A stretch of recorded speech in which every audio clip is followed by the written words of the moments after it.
بسم الله الرحمن الرحيم الحمد لله رب العالمين والصلاة والسلام على رسول الله وعلى آله وصحبه وسلم تسليما كثيرا. Parole de la mosquée de Senon consacrée au culte, au rite cultuel.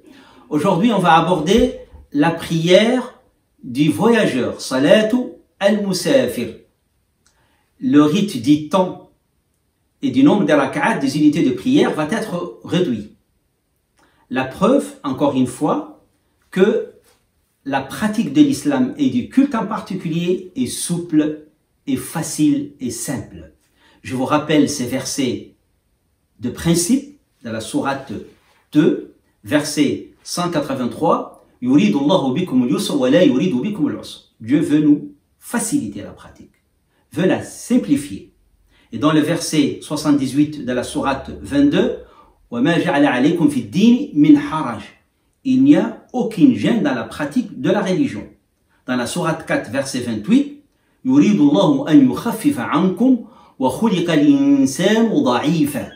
Dieu veut nous alléger la pratique parce que nous sommes faibles. Donc la pratique et du culte en particulier s'adapte à nos conditions psychologiques, professionnelles, physiques et même climatiques. Et durant le voyage, on perd nos repères et on n'est plus maître de son temps. C'est pour cela le temps et le nombre de rak'at va être réduit. Subh, la prière de l'aube, ne change pas, on fait 2 rak'at. Par contre, al-dhuhr et al-asr, al-dhuhr 4 rak'at devient 2 rak'at. Al-asr, 4 rak'at devient 2. Et le temps change.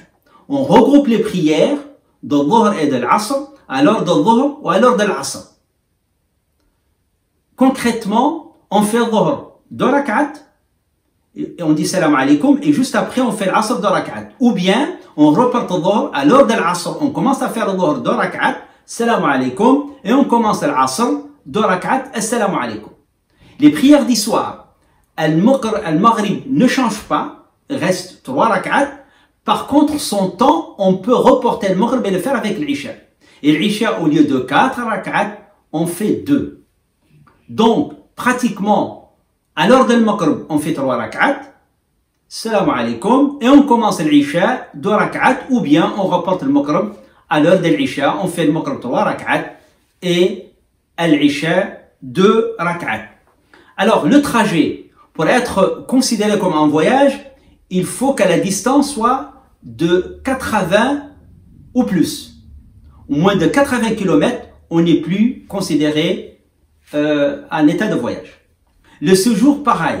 Il faut avoir l'intention de séjourner dans notre ville de séjour entre 3 et 14 jours pour les Hanafites. Parce que pour les Malikites, entre 3, les Shafi'ites 4 et les Hanbalites, et pour les Hanafites jusqu'à 14 jours. C'est-à-dire, par exemple, on fait Bordeaux-Toulouse, Bordeaux-Paris, ou Bordeaux-Madrid.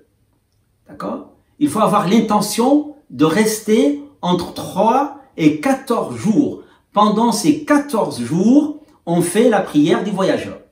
Mais quand on a l'intention de rester un mois, durant le trajet, on réduit la prière, mais dès qu'on arrive à notre ville de destination, parce qu'on va rester plus de 14 jours, eh bien, on prie normalement.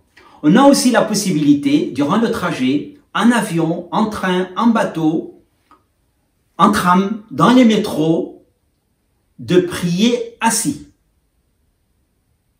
Donc, il y aura 2 rites qui vont être suspendus. Le rite de la position debout et le rite de s'orienter en direction de la Mecque. Parce qu'on ne connaît pas la direction de la Mecque, eh bien, on ne peut pas, on n'a pas la possibilité de le faire, on prie assis. Eh bien, cette facilité, ou cette prière réduite, 3 temps et 11 rak'at au lieu de 17, est fondée sur le verset 101 de la sourate 4, la sourate des femmes. وَإِذَا ضَرَبْتُمْ فِي الْأَرْضِ فَلَيْسَ عَلَيْكُمْ جُنَاحٌ أَن تَقْصِرُوا مِنَ الصَّلَاةِ إِن خِفْتُمْ أَن يَفْتِنَكُمُ الَّذِينَ كَفَرُوا.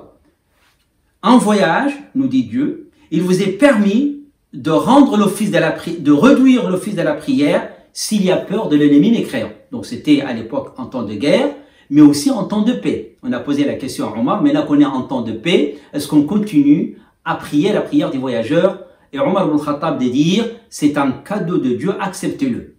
Et dans un hadith rapporté par Ibn Omar, dans le Bukhari ou Muslim, le prophète, durant le voyage, réduit toujours le nombre des rak'at. Donc il fait la prière du voyageur. Les Hanafites considèrent que c'est un wajib, semi-obligatoire. Parce que le wajib, c'est les Hanafites, c'est moins que l'obligatoire et plus que le recommandé. Il y a même des conséquences eschatologiques. Le fait de respecter le semi-obligatoire chez les Hanafites, on bénéficie de l'intercession du prophète alayhi salatu wassalam. Pour les Malikites, il vaut mieux faire la prière du voyageur, elle est vivement recommandée, que de prier normalement. La même chose chez les Shafi'ites et chez les Hanbalites. Sauf que pour les Hanbalites et les Shafi'ites, on a le choix, même s'il est préférable de faire la prière des voyageurs. Donc en somme, il vaut mieux, on a plus de mérite de prier la prière des voyageurs que de prier la prière en temps normal. Alors, quand on est en voyage, on rentre dans une mosquée par exemple, on est avec des gens, des résidents qui font la prière normale, eh bien on prie avec eux. Par exemple, ils font la prière de Dhuhr 4 rak'at, même si pour nous, Dhuhr c'est 2 rak'at, eh bien on prie avec eux 4 rak'at, et quand on est tout seul, eh bien on prie la prière du voyageur. Alors je profite de ce cours, c'est la prière du voyageur, pour vous apprendre l'invocation à dire quand on est en voyage. Dès qu'on monte en voiture, en bateau, en avion, on dit l'invocation suivante. Parce que la force du croyant, c'est cette invocation. Encore une fois, c'est Dieu qui mène le monde. Les lois physiques ne sont que des moyens. Donc le prophète nous a appris cette invocation à dire en langue arabe. On peut aussi la dire en français. Mais si on connaît la langue arabe ou on peut écrire cette invocation en phonétique arabe, il vaut mieux la dire en langue arabe. Alors on dit Alhamdulillah, Allahumma salli ala Sayyidina Muhammad wa ali, Allahu Akbar, Allahu Akbar, Allahu Akbar, Subhanalladhi sakhara lana hadha wa ma kunna lahu muqrinin wa inna ila rabbina lamunqalibun.